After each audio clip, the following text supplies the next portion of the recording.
Father Owl is an enigmatic figure in the story of Sekiro.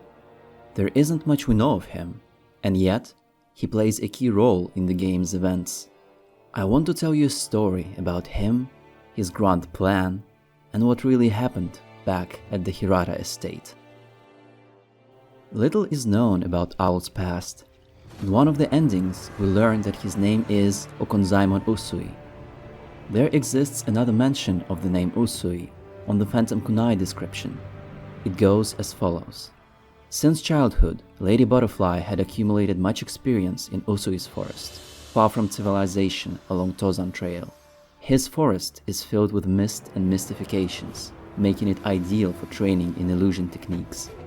This vaguely implies that Father Owl and Lady Butterfly came from or lived at the same place, Usui's forest. 1. The parent is absolute. Their will must be obeyed. Yet, I'm sensing some insubordination. Listening to Father Owl reciting this rule again and again makes me think that he himself had an incredibly powerful father figure who taught him to obey the Iron Code. After all, it is suggested that Usui Forest was named after someone. It's in the same Phantom Kunai text. Usui's forest, his forest. Perhaps that someone could have been an elder or a mentor to our owl. Could the forest be named after Owl himself? I doubt it.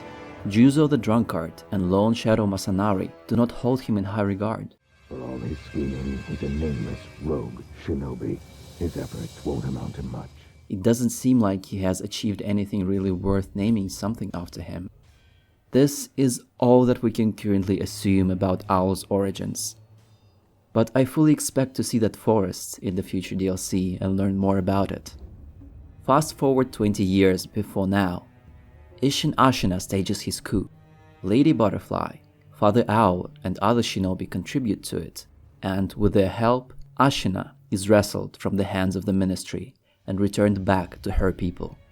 We find some proof to that in the opening cinematic, where Father Owl finds the young wolf in the battlefield. He and Lady Butterfly both train him in the way of shinobi. The text of Remnant Lady Butterfly tells us, the butterfly was appointed by the owl to serve as one of Wolf's teachers in shinobi techniques. Her teaching was not of a kind sort. The only way to truly understand shinobi techniques is to use them in combat. We can tell that Father Owl and Lady Butterfly are pretty much best pals with Isshin and his crew. If you treat Isshin to Dragon Spring sake, he tells you, hesitation is defeat. Whenever I used to get my hands on Dragon Spring, Bunch of fools would start coming to me, demanding drinks. fools. Fools who wouldn't let go of their cross spears while they drank. Fools who would steal sake using illusion techniques. Fools tinkering with half-finished prosthetics.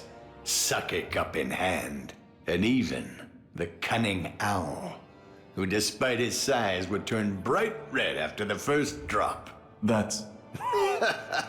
Yes, your father was a fool too.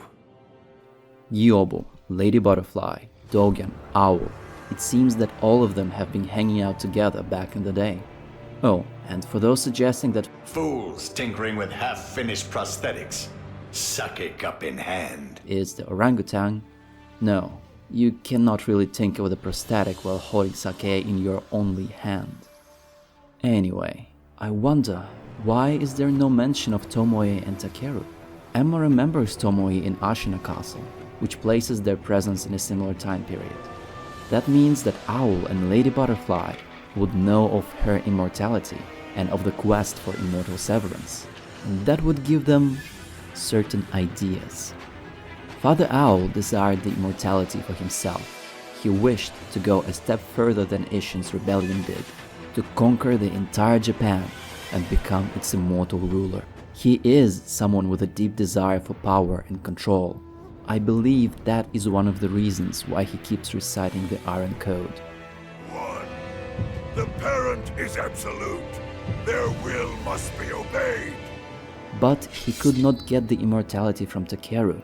Perhaps there can only be one Oathbound, and that is why Genichiro probably says, For as long as you are alive, the dragon's blood can never be mine. And even if there can be more than one Oathbound, Sekiro was looking to sever the ties of immortality, not spread them. What about Lady Butterfly's intentions? Well, let's say that she did not support Owl. We will examine that in detail when we talk about her final moments.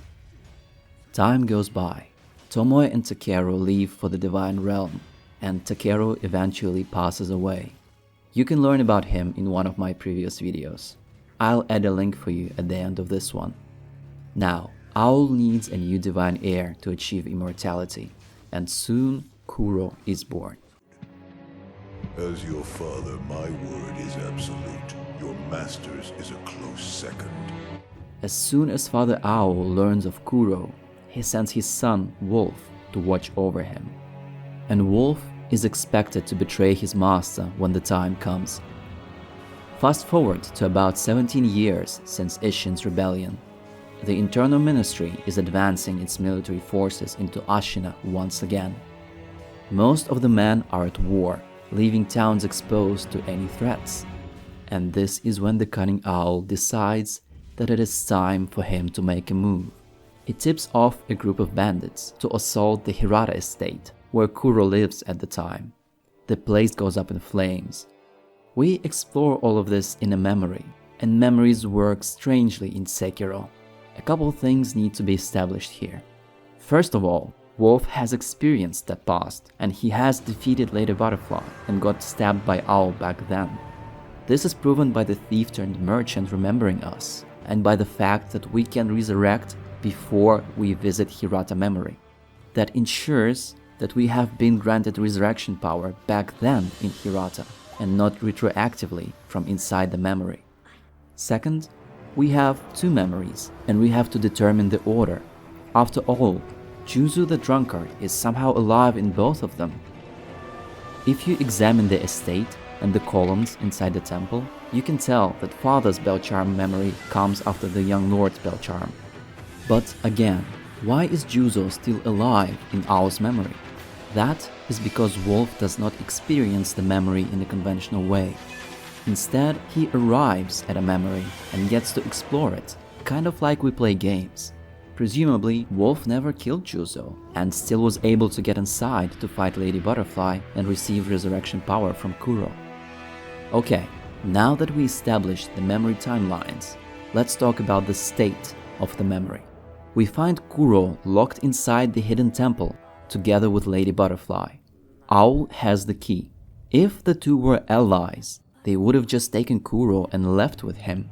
As far as I see it, Lady Butterfly got to Kuro first, and she had no intention to let Owl get his hands on him. Why? Let's go back to a certain curious item. The Sakura droplet was the item that prompted this theory in the first place.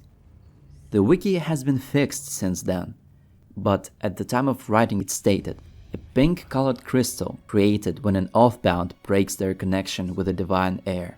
This is consistent with what Kuro tells us about it. He also assumes that this came from Takeru, and yet he is not certain about it, and I believe he is wrong. This is the actual item description. Pale pink crystal residue, known to form when an immortal oath fails to establish. Fails to establish could either mean the Oathbound failed to uphold their oath and lost their immortality, or someone tried to swear the oath but something went wrong midway.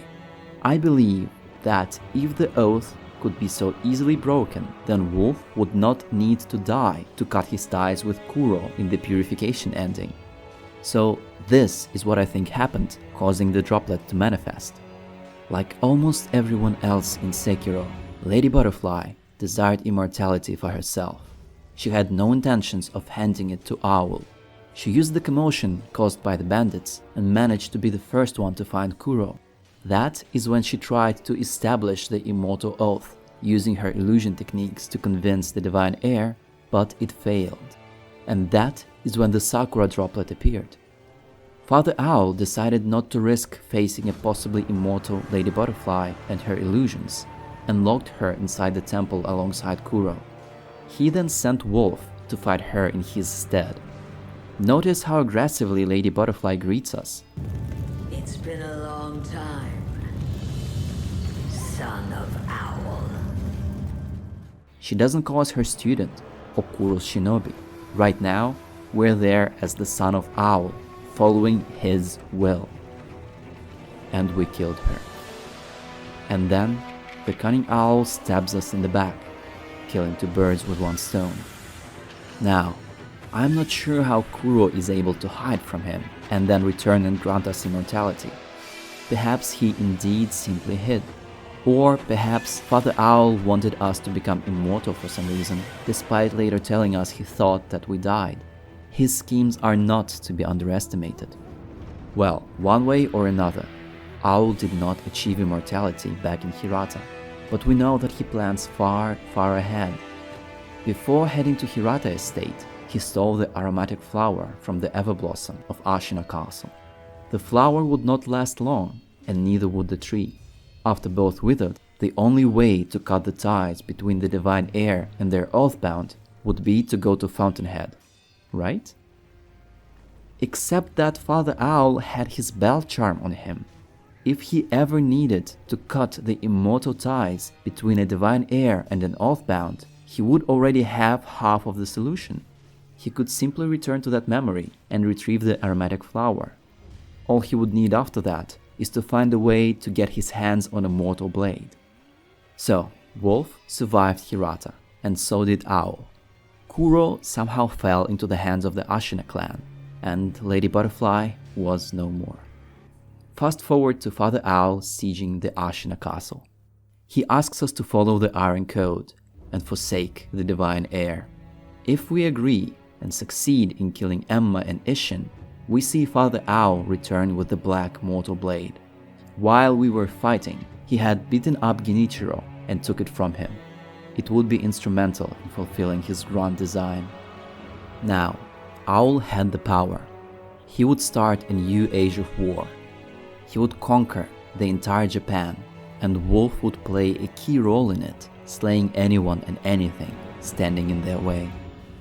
But then, Owl would give him one final order: to take the bell and retrieve a certain flower from an old memory. Successful, we come back to our senses after exploring that memory, only to be beheaded by Father's mortal blade. Aromatic flower in hand, we would lose our immortality and our life. Effectively, the ritual of purification would be performed, exactly what Tomoe once tried to do to herself. All that would remain for Owl is to convince the divine heir to take him into his immortal oath. That was his grand plan. But Wolf ruined everything. He became Shura and killed his own father right as he started celebrating his coming victory. Soldiers and townfolk alike died by the thousands. Ashina became the setting for the most tragic massacre of the Sengoku era. Perhaps Owl's war would be more merciful. Thanks for watching, my friends. I hope you enjoyed this one. Like and subscribe if you did. Tell me what you think in the comments below, and I will see you in the next one.